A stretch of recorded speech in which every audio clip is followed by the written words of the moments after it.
Narito na naman ang mainit na balita mula sa mundo ng politika. Sa kabila ng agresibong hakbang ng kampo ni House Speaker Martin Tambalos Los Romualdez, muling nauwi sa pagkabigo ang kanilang plano matapos itong tablahin ng Korte Suprema.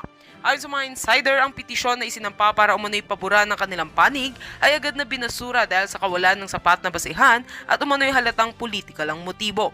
Mabilis ang naging aksyon ng Supreme Court na naglabas ng desisyon na nagsasaad ng kahinaan ng argumento ng kampo ni Romualdez. Lumalabas umano na pilit lamang nitong pinapalakas ang kontrol ng ilan ahensya ng gobyerno, bagay na hindi kinagat ng mga mahistrado. Sa halip na makalusot, lalo pang lumutang ang isyu ng katawalian at pang-aabuso sa kapangyarihan. Samantala, bumuhos naman ang iba't ibang reaksyon mula sa publiko at mga kapwa mambabatas. Marami ang nagpahayag ng kasiyahan na hindi na muling mananaig ang anilay makinarya ng kapangyarihan ni Romualdez. Ayon pa sa ilang eksperto, malinaw na patunay ito na nananatiling matatag ang institusyon ng hudikatura laban sa mga tangkang manipulasyon. Sa ngayon, tikom pa ang bibig ng kampo ni Romualdez ukol sa panibagong pagkatalo sa Korte Suprema. Ngunit ayon sa mga kritiko, ito ay malinaw na palatandaan na humihina na ang impluwensya ng speaker sa larangan ng politika at batas. Ang tanong ng taong bayan, hanggang saan pa aabot ang bulilyaso ng kanilang mga plano? At yan nga ang mga balitang ating pagkakatutukan, at kung bago ka pa lamang sa aking channel ay huwag kakalimutang mag-like, share and subscribe para updated ka sa mga bagong balita dito sa Tatak Pinas.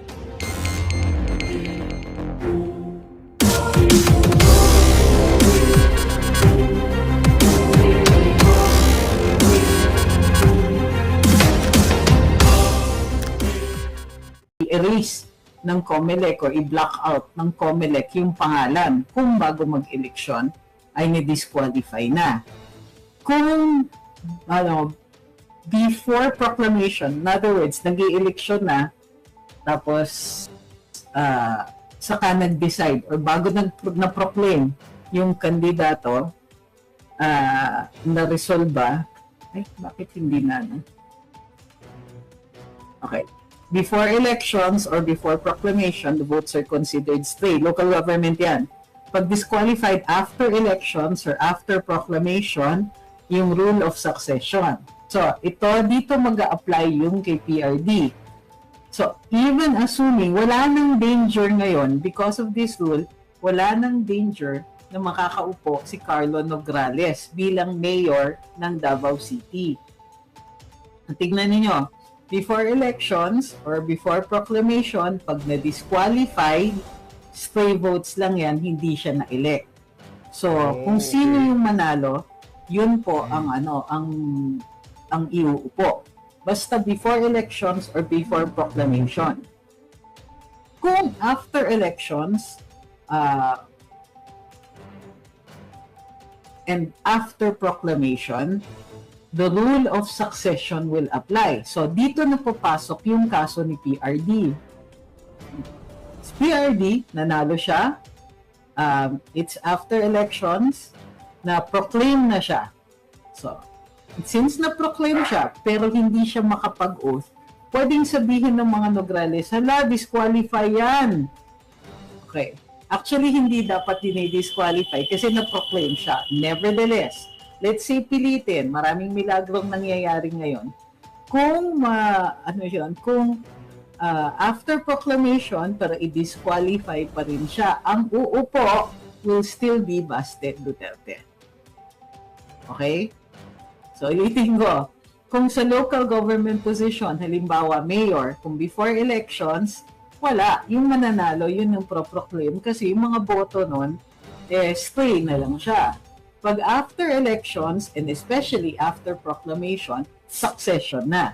Wala na yung runner-up rule. Dati kasi, posible pang may runner-up dyan.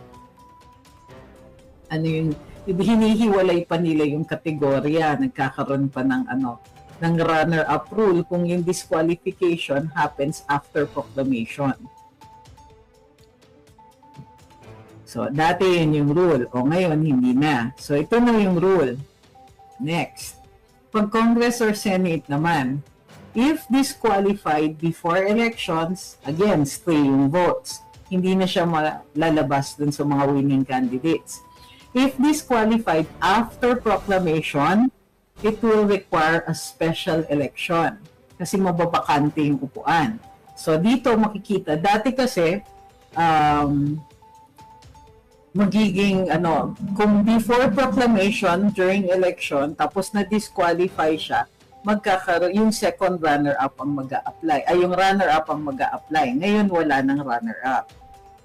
So dito sa third, yung DQ hindi siya na-complete after elections, it will be the Senate Electoral Tribunal or the House Electoral Tribunal na magde-decide. So, maliwanag po ba yung rule? So, dito sa Congress or Senate, si Congressman Abante. So, dito, ang nangyari is na-proclaim si Mr. Uy. So, after the proclamation, na-proclaim si Mr. Uy, biglang lumabas yung COMELEC decision on the citizenship of Mr. Uy. Ibig sabihin, na-proclaim na siya, tapos, ang ginawa ng COMELEC, dineclare nila na ang winner ay si Mr. Abante, si Pastor Abante. Dapat niyan, it should have been either sa House Electoral Tribunal or i-declare na bakante yon para magkaroon ng special elections. Okay? Hindi dapat pa makakaupo si Mr. Abante kasi kung kunwari parang appeal or dalhin ni Mr. Uy ito for further litigation, then he will be going to the House Electoral Tribunal. Or kung hindi na siya mag-apila, then magkakaroon ng special elections. Yes, sabi ni Yu Mamad, you mamad your last Mia. The importance of the people's choice. Correct yan. Ito, magandang tanong ito. Sabi ni Ma'am Diana, kung issue ng citizenship, edi i-disqualify nyo rin si Eric Sylvester. Correct, kasi nagmumoto proprio ang COMELEC. Tama po kayo dito. Walang complainant daw doon kay Eric Sylvester, pero the COMELEC could have taken it up motu proprio. Tama po kayo dyan, ma'am. Hi, Miss Malu. Hi kay Johnson. Thank you kay Miss Bebs. Okay, napapaaga yung inyong serve citing. Not yet. No tweets yet. You have to wait. I didn't prepare your tweets. Talay lang. Ma'am. Good dog. Good dog, sir. So, nakita niya si sir. Yan. Pasok po ba yung mga Dadato versus COMELEC at ang second placer sa case ni Kong Uy? Hindi ba ito nga yung mga pasok po ba yung mga Dadato at o sa second placer? Certainly Mr. Uy can take that up. Ang aga pumasok ni sir. Oo nga eh. Pero uli yan, hihingi uli yan. Sabi ni Alerina, si Joel Chua din dapat i-disqualify. Mayroon bang katanungan tungkol sa mayroon bang issue yung kanyang citizenship? Hi, Ma'am Eda.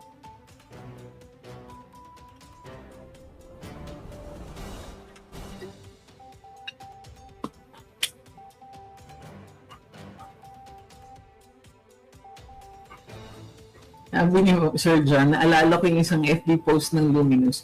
Masyado tayong nega kay Mr. Abante. Relax lang kayo. Actually, sinabi namin na huwag naman kayo masyadong nega kay Mr. Abante. After all, if you have faith, miracles can happen. Edi lumabas ng Supreme Court case. Nagkamilagro, but we were expecting one that was against us. So, yeah, and as a matter of fact, diba, very recently, maraming very unhappy dun sa ginagawa ng COMELEC. It was appearing as though the COMELEC chairman virtually was substituting his discretion for the discretion of the Filipino people. Eto, sabi ni March, bakit si Po, iba po ba yung case nun sa naturalized? Hindi, she was considered, Filipino citizen siya, natural-born Filipino citizen. Hindi po siya naturalized kasi nga, in the absence of any other evidence, the presumption is that she is a Filipino citizen, having been born of Filipino citizens. Yun yung presumption eh. Sabi ni Mac, di ba po sa pag-filing pa lang ng candidacy, dapat kini-question na nila yung citizenship at i-disqualify nila if ever may problema and not after elections. In certain cases, kung very obvious, pwedeng mag-motu proprio ang COMELEC.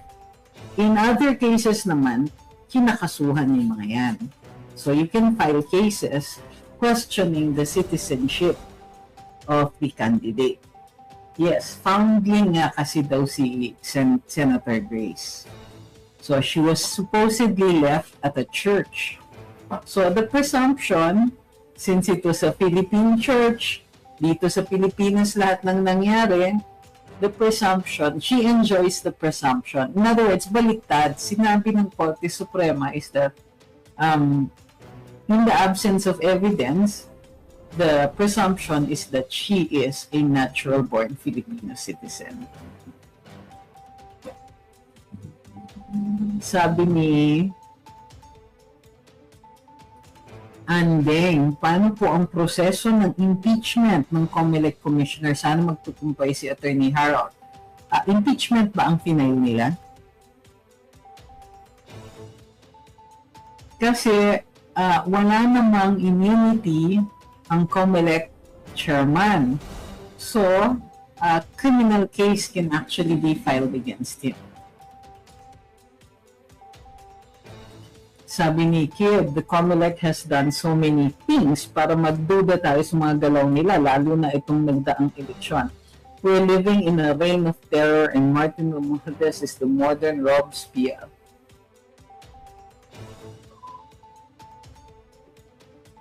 Ma'am Isabel says, kawawa yung mga botante gumising ng maaga at makabilad sa initan para lang bumoto. Tapos ngayon, agabuhin nila yung mga botante.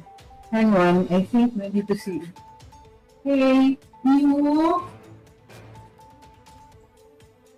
Daghang salamat sa walang kakapoy sa imong paghatag ug mga ulahing balita ug mga kalihokan sa atong nasud. Ang Ginoo mag-uuban kanimo sa kanunay. Mahal ka na. So, thank you, ma'am. I understood about 90% of that.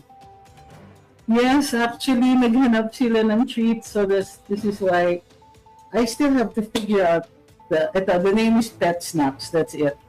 But apparently, gustong-gusto to ni Suki eh. So, si Mimo, so, nagkwento na ng pusa.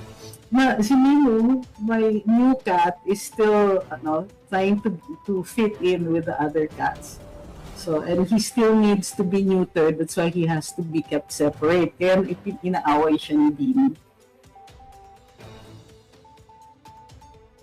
Ay, salamat. Sabi ni Ramnan, tama daw yung pronunciation ko. Okay, next. Sabi ni Guillermo, di ba dapat ang tamang aksyon, ang pag may aligasyon, dapat suspinde? Bakit? Hindi. Diyan tayo mag-aaway. Aligasyon pa lang eh.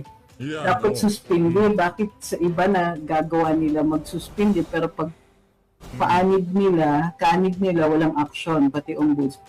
Suspension, meaning, hindi po ganun yun. Mayroon kasing preventive suspension, tapos merong suspension na na penalty.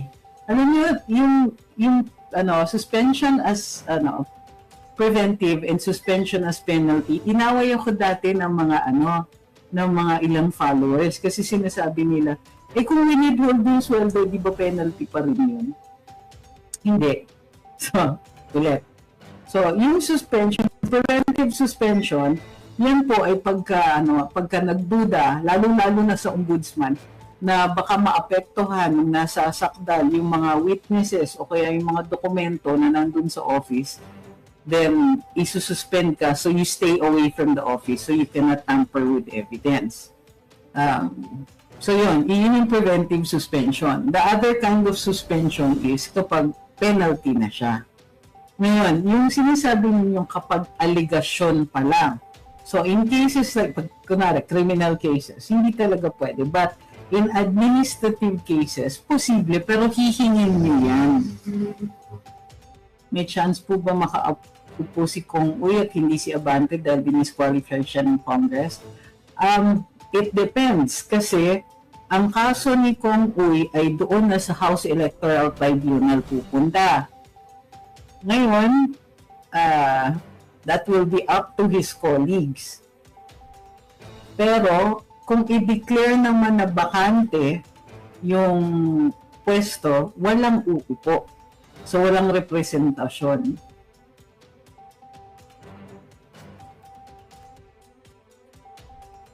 Sabi ni Toto Tilador, si Sir Toto Kausing. Tama ba? Nag-file siya ng disqualification sa COMELEC against Erwin Tulfo, kaso binasura daw. Now nag-iipon siya ng budget para sa Supreme Court naman siya mag-file. Believe din ako, si Sir Berteleni Kausing yan, di ba? Tama? Sir Toto? Oo.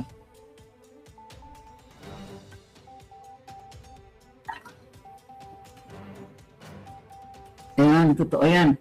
Sabi ni Ma'am Joyce, so much stress giving these administrations to all Filipinos, especially OFWs. I heard from the President regarding the repatriations of all OFWs in Israel and Iran who are affected with their wars. Baliktad. Nagkagyera, kaya kailangan mag-repatriate. Ang problema, parang ang tagal nila mag-umpisa. May hirit pa si Presidente na it's up to the individual if they feel they're not safe, ganyan. Bigay si PRD nun sa umuwi kayo. Correct. Umuwi kayo because the government can only afford so much. So, iuwi kayo bulto-bulto as many as possible, in as many trips as possible, pero in as short a time as possible. Kasi habang tumatagal, nagkakaroon ng danger. Baka lumaki yung danger.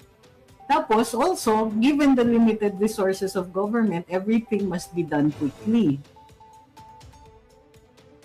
Oy, magandang tanong. Yung Duterte party list, same din po ba yun kay Uy? Vacant din po.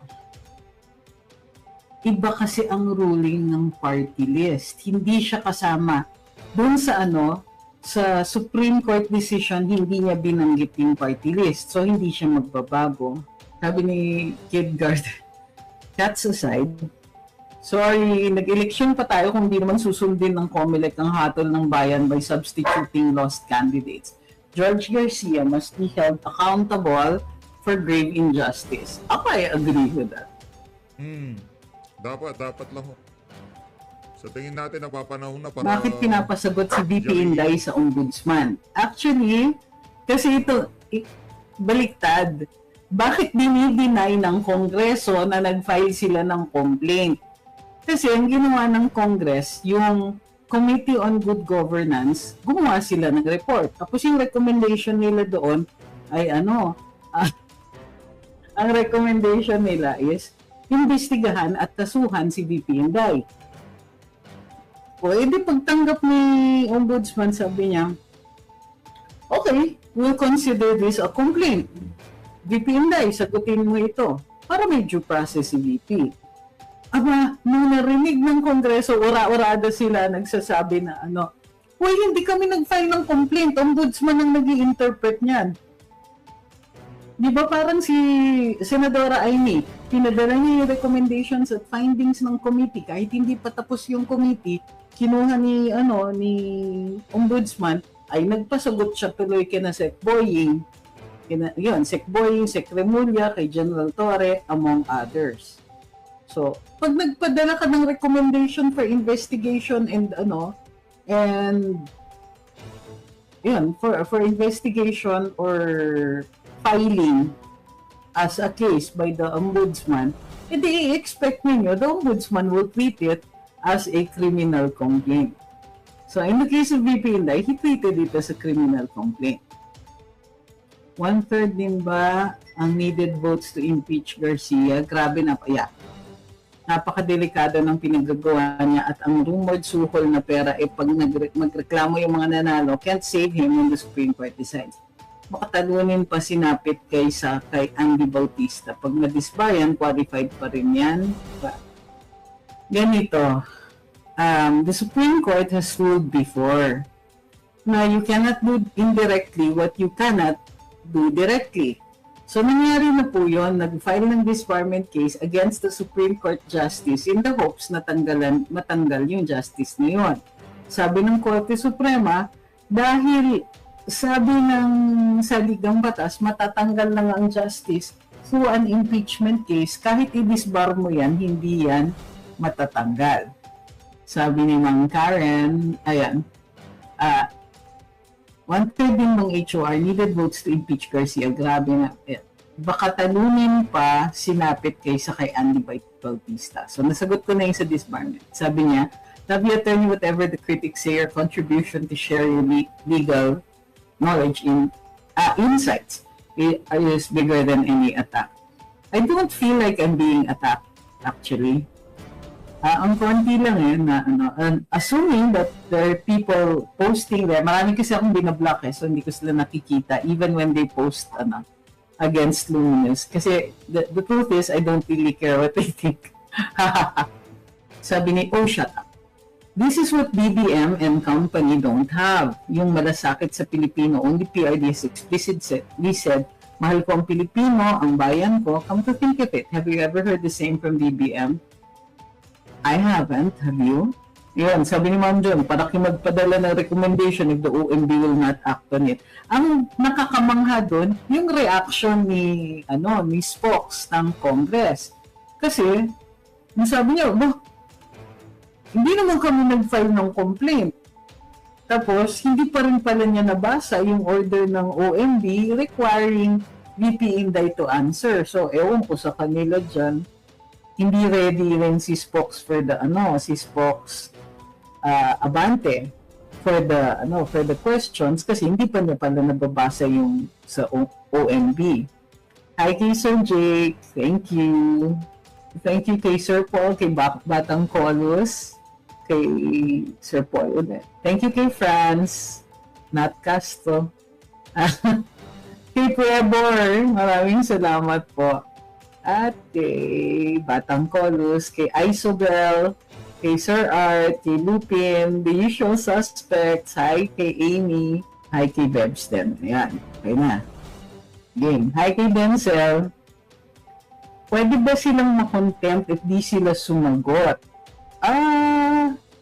No. Hindi contemptuous behavior yan dun sa kasi it's a preliminary investigation. Pag kunwari, katulad ni Gwen Garcia, may order tapos hindi mo sinunod. In this case, may order na sumagot ka. Kung hindi sumagot, gagawa ng decision yung ombudsman based on the evidence that he has, and that evidence will not include the evidence coming from the office or from the person who did not submit anything. Sabi ni Juan Tamad Party List, Marcos legacy, ramdam na ramdam daw lahat ng ginawa ni BBM para sa bayan. Thank you kay Sir Art. Mataas na presyo ng langis, mataas presyo ng bilihin, flood control na pang summer, siraan ng mga Duterte, magtanim ng droga, mag-ani na walang tinatanim, pauwiin ng ligtas sa mga kriminal, laganap na coke at pulburon, ipanalo lahat ng mga talo ng eleksyon, 20 pesos na Jasmine Rice, selected na tao at lugar lang, 5K benefits sa PhilHealth pag na-hospital, 3K monthly ang hulog. Utang galore, walang pandemic, bagyo o kahit ano. Sabi ni Libra, di po ba mas pabor kay VP yung pagsasampa sa ombudsman where she can in fact be exonerated of these allegations of bogus charges? Kasi iba nga yung quantum of evidence Ito yung tsaka maliwanag kung ano yung quantum of evidence that's required here. And it's evidence, di ba? It's not a political decision.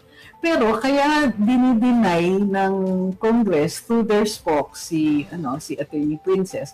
Kaya niya dinideny is kasi ayaw madikit ng mga congressman yung pangalan nila dun sa complaint laban kay VP Inday because of her strength as a potential candidate. Yung popularity niya, ayan, yung popularity niya means in all likelihood, she could very well be the next president of the Philippines. At sinong kongresista ang gustong madikit yung pangalan bilang isa sa mga nagreklamo sa vice-presidente? Before kasi wala silang takot dahil akala nila na matatanggal si VP Inday. Literal, akala nila matatanggal si VP Inday. So, ngayon, with the results of the 2025 elections, they know that doubtful na po na matanggal si VP Inday through the Senate impeachment trial. So, even if kinakasuhan nila si VP Inday, ayaw nilang ipalabas na may kaso. Gusto nila ang sabihin ng ombudsman, we got this, mag-iimbestiga kami, tapos ombudsman ang magpa-file. So, hindi nila ngayon masasabi yan. Kasi sabi nga ni OMB, nagpadala sila ng investigation and recommendation for prosecution. Anong gagawin namin dito kung hindi namin pa sasagutin, kung hindi nila uumpisahan yung proseso? Sabi pa nga ni Ombudsman, yan? That's going to become scratch paper lang yan kung hindi kami mag-iimbestiga at hindi kami mag-start ng preliminary investigation. Sabi ni Ma'am Karen, malas talaga yung dila at bulletproof car. Uy, iba na yan sa mga aso ni Tambi. Na lying through the teeth, mukhang taghilid sa impeachment, kaya takbo sa ombudsman. Yes, actually, the articles of impeachment ni VP pwedeng the same as the cases filed with the ombudsman. Yes, those are two separate proceedings.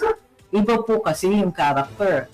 Ang hindi lang pwede is yung admin. So, hindi pwedeng going admin case ni OMB, yung recommendations, kasi yung nature ng impeachment is already administrative. In administrative cases kasi, ang penalty involves your suspension, removal from your office, from your job. Right? Ang criminal case, it involves the removal of your freedom, kulong, o kaya removal of money from you pag fine.